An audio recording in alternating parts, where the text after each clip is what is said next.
नमस्कार दोस्तों, एक बार फिर से स्वागत है आपका मेरे इस एपिसोड में। आज की कहानी कुछ अलग होने वाली है। प्यार का त्योहार वैलेंटाइन डे वैसे तो खुशियों, रोमांस से भरा, अच्छे एहसास से भरा दिन होता है, पर क्या हो अगर वो वैलेंटाइन डे किसी खौफनाक मंजर में बदल जाए। ये कहानी कबीर और रिया की है। कबीर और रिया अपने कॉलेज के सबसे टैलेंटेड स्टूडेंट्स में से और एक दूसरे से बेहद प्यार करने वाले और बहुत ही प्यारे कपल।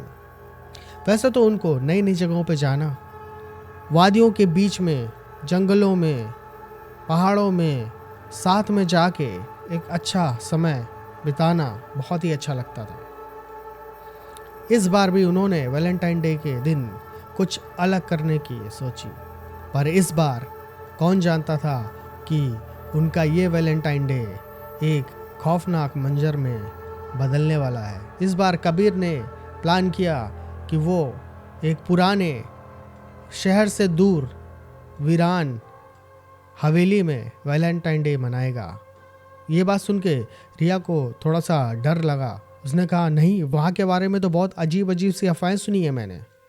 वहाँ जाना शायद हमारे लिए सही ना हो। वहाँ पे लोग बताते हैं कि भूतों का वास है। उस किले से अजीब अजीब आवाज़ें सुनाई देती हैं। किसी एक लड़की की चीखने और चिल्लाने की आवाज़ें सुनाई देती हैं। कबीर ने हंस के बोला, अरे ये तो बस कहानियाँ हैं, किस्से हैं, लोग बोलते रहते हैं, पर ऐसा कुछ नहीं है।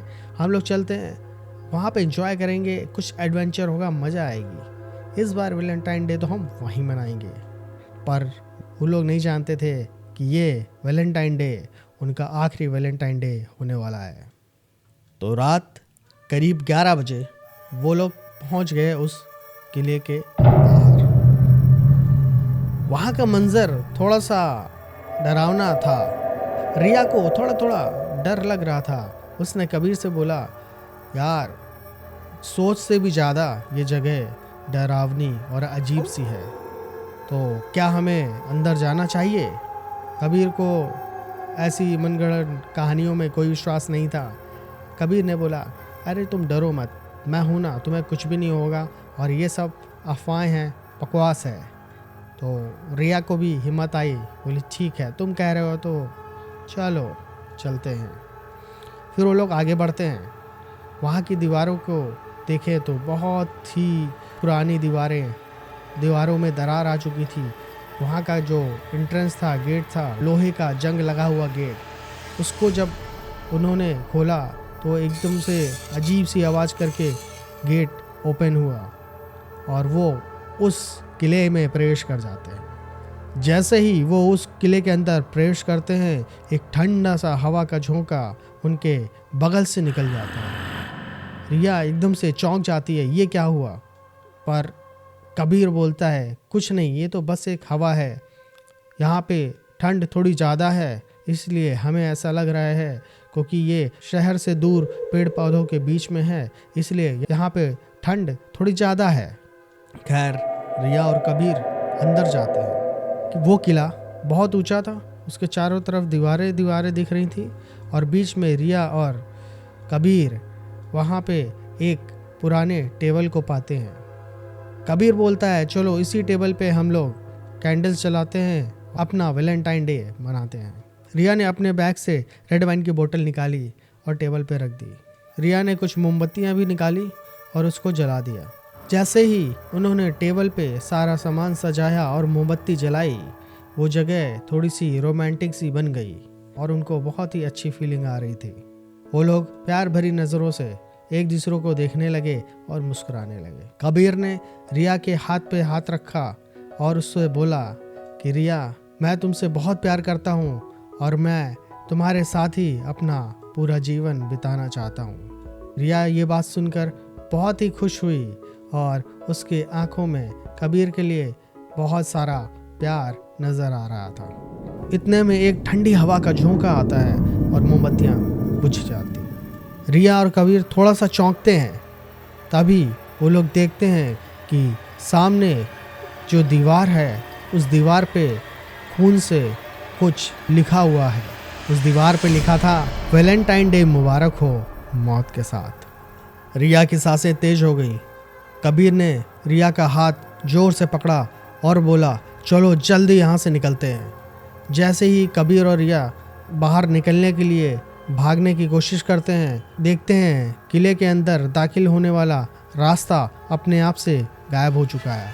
अब उनको चारों तरफ केवल किले की दीवारें ही नज़र आ रही थी, उनको बाहर जाने का कोई रास्ता नज़र नहीं आ रहा था। कबीर और रिया बहुत ज़्यादा घबरा गए। तभी कबीर देखता है कि नीचे ज़मीन पर खून के बहुत सारे धब्बे पड़े हुए हैं और वहाँ की जो मिट्टी थी, वहाँ की जो ज़मीन थी, थोड़ी सी उभरी हुई नज़र आती है। इतने में रिया की नज़र भी नीचे पड़ती है और दोनों जल्दी से अलग हो जाते हैं। कबीर और रिया के बीच में वो जगह है जहाँ पे खून के धब्बे पड़े हुए हैं और ज़मीन थोड़ी सी उभरी हुई है। इतने में उनको एक लड़की की अजीब सी हंसी सुनाई देती है। वो हंसी इतनी डरावनी थी, इतनी भयानक थी, रिया और कबीर बहुत ज़्यादा डर जाते हैं। रिया और कबीर ऐसा महसूस करते हैं जैसे कि उस ज़मीन पे उन दोनों का पैर धंस गया हो। वो दोनों अपने आप को हिला नहीं पा रहे थे। रिया बोलती है, कबीर कबीर मुझे बचा लो, कबीर मुझे बचा लो। कबीर बोलता है कि रिया मैं तुम्हें कुछ नहीं होने दूंगा। इतने में कबीर और रिया की नज़र पास में पड़े एक पुराने टूटे हुए शीशे पे जाती है। शीशे में वो देखते हैं तो उनको उस लड़की की आकृति नज़र आती है। वो लड़की सफ़ेद रंग का वस्त्र धारण किए हुए थी और उसका आधा चेहरा जला हुआ था। वो धीरे धीरे उनके पास आ रही थी। रिया दबी हुई आवाज़ में कबीर से बोलती है, ये तो वही आत्मा है जिसकी कहानियाँ दूर दूर तक प्रचलित हैं। इतने में रिया देखती है कि कबीर हवा में आधा उड़ चुका है। रिया जोर से चिल्लाती है, कबीर। तब तक कबीर नीचे ज़मीन पे आ गिरता है। तभी उसके पीठ पे एक खुरचने का निशान सा बन जाता है, मानो किसी ने बेरहमी से उसके पीठ को खुरचा हो। पर रिया अपनी जगह से हिल नहीं पा रही थी, वो कुछ नहीं कर सकती थी। वो बस चिल्लाती रही, कबीर कबीर उठो, ये तुम्हें क्या हो गया। और रिया जोर जोर से रोने लगती है। थोड़े समय में कबीर को होश आता है और रिया की जान में जान आती है। रिया उस लड़की से, उस आकृति से बोलती है, तुम ऐसा क्यों कर रही हो, क्या चाहती हो तुम, क्यों तुम हमें परेशान कर रही हो। हम यहाँ से चले जाएंगे, हमें जाने दो, हमें माफ़ कर दो, हम दोबारा कभी भी इस किले में नहीं आएंगे। पर वो लड़की कहती है कि रिया तुम जानती नहीं हो, तुम्हें ये कबीर धोखा दे रहा है। मेरे साथ भी यही हुआ था। मैं भी यहाँ पे वैलेंटाइन डे मनाने आई थी और मेरे साथी ने मुझे यहाँ पे मार दिया और यहीं गाड़ दिया। ये जो तुम्हारे सामने खून के धब्बे और उभरी हुई ज़मीन दिख रही है, यहाँ पे मेरी लाश गड़ी हुई है। ये बात सुन के रिया की धड़कनें और तेज हो गई। कबीर किसी तरह वहाँ से उठता है, रिया के पास दौड़ के आता है और उसका हाथ पकड़ के उसको ले जाने की कोशिश करने लगता है। इतने में एक हवा का झोंका आता है और कबीर को धक्का मार देता है। कबीर उड़ के दीवार से जा टकराता है और ज़मीन पे आ गिरता है। ये देख के रिया को समझ नहीं आता कि वो अब क्या करे। वो आकृति रिया को बोलती है, अब तुम्हारी बारी है रिया। ये सुन के रिया बेहोश हो जाती है। दूसरी सुबह जब वहाँ के गांव वाले उस किले के पास आते हैं तो वहाँ पे देखते हैं कि रिया वहाँ पे बेहोश पड़ी है और कबीर का कोई भी नामो निशान नहीं है, मानो कबीर हमेशा के लिए गायब हो गया है। और देखते हैं कि उस किले की दीवार पे लिखा हुआ है, अगला वैलेंटाइन डे किसका होगा। रिया ने वो गांव छोड़ दिया। रिया अभी भी सदमे में है और वो इस सदमे से आज भी उबर नहीं पाई है। ये किला आज भी उत्तराखंड के जंगलों में मौजूद है। वहाँ के स्थानीय लोगों के हिसाब से रात के समय में भूल के भी कोई वहाँ पे जाता नहीं है। क्या इस वैलेंटाइन डे में आप लोग वहाँ जाना चाहोगे? अपने कमेंट्स मुझे ज़रूर बताइएगा।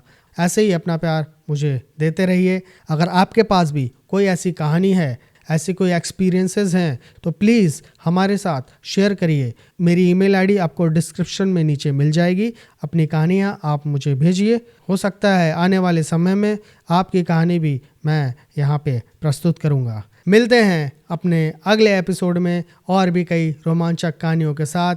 और इसी तरह अपना प्यार मुझे देते रहिए, हमें सपोर्ट करिए। आपने अभी भी मेरे चैनल को सब्सक्राइब नहीं किया है तो प्लीज़ जाके सब्सक्राइब कर लीजिए।